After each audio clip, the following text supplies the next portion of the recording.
gone. It's January the 1st, 2015. Happy New Year, everybody, from down at the allotment. Today's job is quite simple. Basically, I've got my soft fruit here, that is gooseberries. There are some red ones, and also some black currant as well. But among them, around them, there's also some very old potatoes. The trouble is that if you leave old potatoes in from, say, years ago from someone else's crop, they will attract pests. So I dig them up, and the ones that have them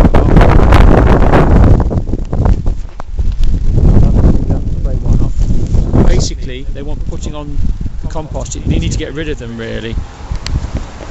This is the sort of thing. Some people say that you can actually burn them. I'm not that fond of lighting fires. I do think it's a bit of a problem in England as it is.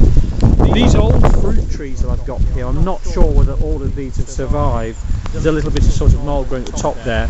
This one, there's a bramley that I got as a graft. That is, they have a dwarf rootstock. That's done very well. And an eaten apple, a red eaten apple. Another one from my garden. I made the mistake of getting some trees in May. You don't do the same thing. If you're going to transplant fruit trees from your own garden, say down to here, say dwarf ones, make sure you do it when they've still got buds on, probably February or March. And if you leave it any later, then it is, of course, usually drier weather, and the rootstock's really going to suffer. Your strawberry plants, some of these are taken from runners from other ones. I don't know how vigorous they're going to be, but they seem to have survived the snow, which up to a couple of days was everywhere here. So I'm basically taking weeds out from among them. There's some weeds to be taken out there, and I've still got some beetroot, which has done quite well. Surprised how well that's done.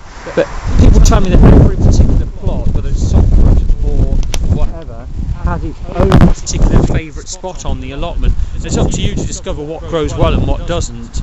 And these trees here that I got, there are 3 gauge trees. I really have to go into wide field for you to see these. The 3 gauge trees I've got here, they do incredibly well down here. But again, watch out for ants. That's my top tip, because when they're in full blossom you get really excited, and I even went around pollinating them a bit myself with a little brush. But what I should have done was attacked the ants instead, because all of those trees were crawling with ants. The ants were obviously attracted by the nectar, but you need to get rid of the ants, and that's what I've done on my plot. I've got a zero tolerance to them, because I found them eating out in this particular patch here. They were eating out roots on strawberry plants, and I found I had a whole massive ant's nest underneath some of these strawberries. And I'm sort of like, laissez-faire when it comes to wildlife, but as far as those ants were concerned to do with the crop, not a good idea to leave the nest there.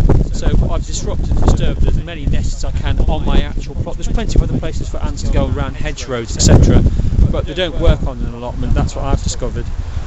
The big success of the year, and this is a surprise success to me, has been this beautiful plant here. Doesn't look much now, and it's actually a tayberry. And I've found out they grow these even up in Scotland, and that's where they originated from. A cross between a raspberry and a blackberry, maybe. I'll have to check that one.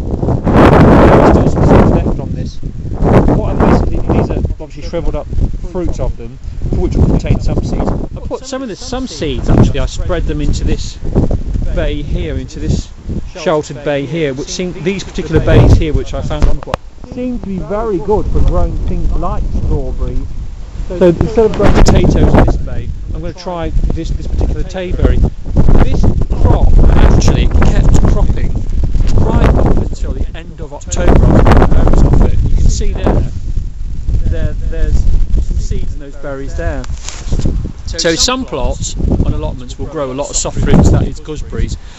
Red gooseberries, which I discovered a couple of years ago, planted out. I could not believe how well they grew here, and vigorous and cropping despite drought.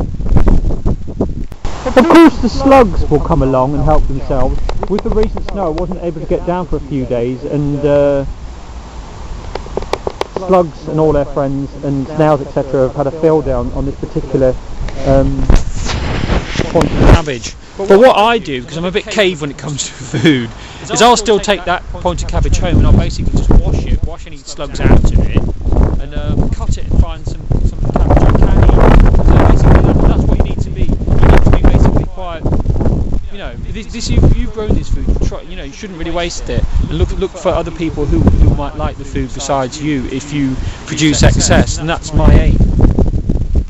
Seems a good time of the year now in winter if it's mild to get little cuttings and things. This was a cutting from a gooseberry I took last winter, and it seems to have taken quite well from parent plant there, and other plants such as rosemary, herbs and things seems to grow particularly well here. So you can find out what survives and what grows well.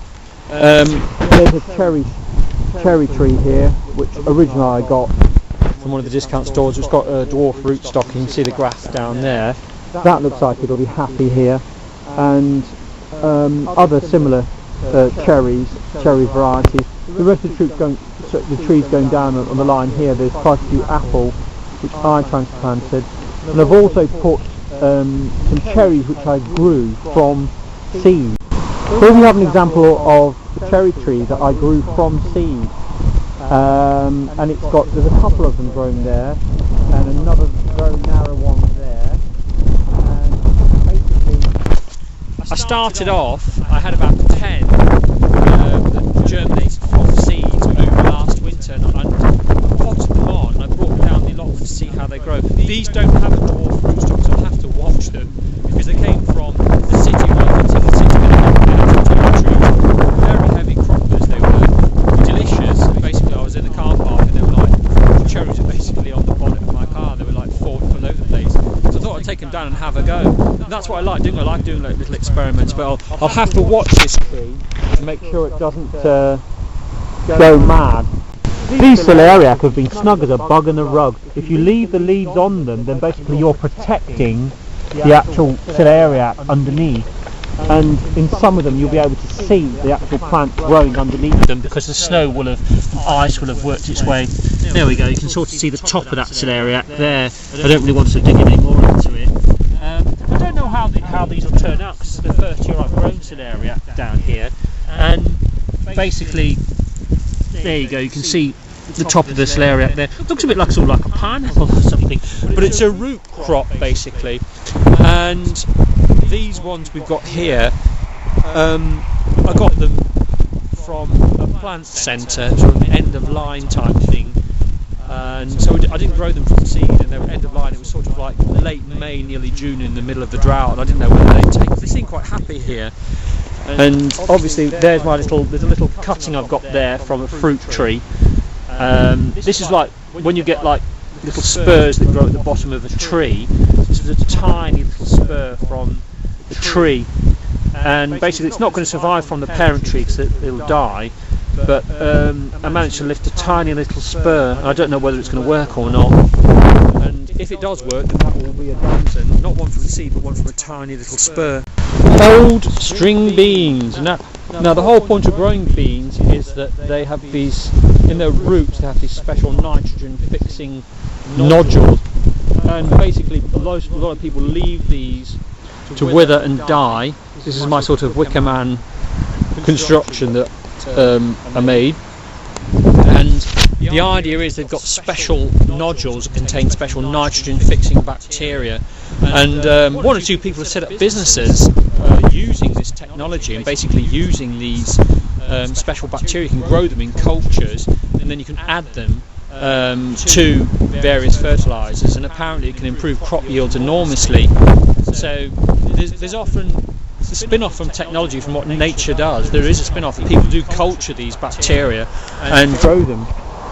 You can culture the bacteria and then use them to improve crop yields.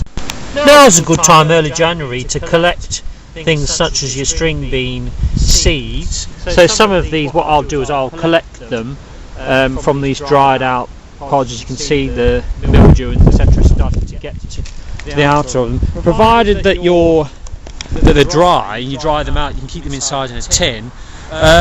They might be okay. It depends what sort of generation they are and how vigorous, you know, the progeny of the parent plant are going to be. But it's worth giving it a go if you want to collect some of them. Prevention is better than cure. We know that in all walks of life with anything really. So these little weeds here, although you might think, oh, they're only little, don't let them survive. You must get rid of weeds. Many people find the weeding part of an allotment boring. I find it quite cathartic. I really enjoy slicing them out. You can lift them up by the roots if it's going to be frosty, if the frost can kill them. That's one way of doing it, but they do need digging out properly. There's a lot of river stones on this particular plot. It's not far from the Trent. I did remove some of them and put them in a pile, and they can be quite handy for holding down fleece or for when you've got netting to protect crops, to weigh it down in the wind. My little baby damson tree. Oh, look at it. Lovely. Oh. Of course, there'll be some people who know the damson side better than me how to grow them. This is what I mean about digging up your plot again. You might have to go back 3 or 4 times after the crops. Because I've just found this load of potatoes here that, because we've had ice and snow, the ground's ice obviously expands over and lifts the soil. And these were missed in the first instance, so if you didn't lift these out, then they're going to get riddled with pests, and those pests will really get endemic within get a grip on your allotment. So I'll check these ones out and see if any of them are edible, and then they can go into the pot to be boiled. Here we have these little beauties, because I've just been back since the snow's gone, and that's basically garlic, and that's a whole bulb. It's all split up. Basically I'm just going to plant these little babies out. You need to make sure on these allotments like this one here, which were very, very rough and the soil's very much clay driven, that plenty of garlic's planted out if you've got lots of pests. It seems to repel them. Again, prevention is better than cure. Better to stop the pests coming on the plot than treat them when it's too late, when they're already there. So this year it's zero tolerance to ants. This is what the age plum looks like on January the 1st in the winter. And there's 3 of them. So what I've decided to do is I've planted a load of little garlic plants around not too far away from the base.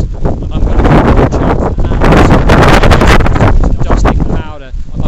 Obviously I don't want to put too much of it around because I need the pollinating insects, but I could use garlic made into a spray to repel the ants. As soon as I see them going up and down that fruit tree, that's it. Because when they're in full blossom, these trees seem to be a magnet for ants going up and down, and I just thought, oh well, you know, they're part of the recycling, part of nature. Yeah, they might very well be, but they're badly plotted if you leave them in the tree.